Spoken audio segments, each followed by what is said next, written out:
This video is to show you guys how to take pictures using your MacBook of written documents. So maybe you've written something on paper or you've drawn a poster and you want to be able to submit that and you need to take a picture of it. You can take pictures on your MacBook.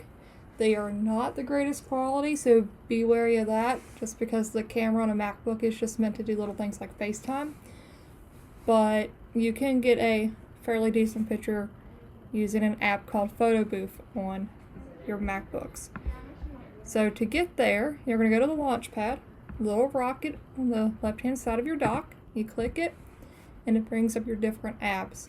If you go to the one that says Photobooth, it's got all the little pictures of the girl here. You click it, it pops up the screen, and then you can see your face. So down here is where you can take a picture using the camera. If you want to take a picture using this camera of your document, you actually have to hold it up to the screen like so.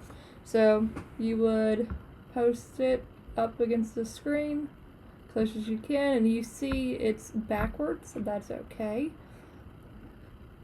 But hold it to where you want, hit the camera button, hold steady, and it will take the picture. Okay, now if you notice, it's backwards. When I click the picture, it's right side up and I can see the words.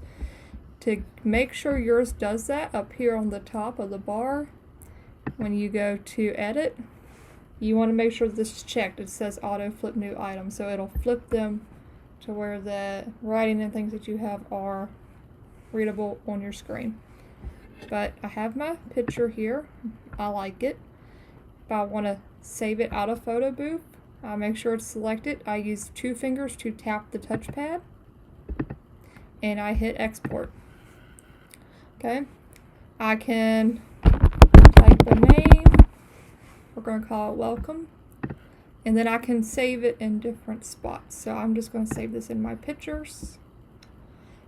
I'm going to hit save, and now whenever I go into my photos, it will be there, and I can use it to upload my assignments.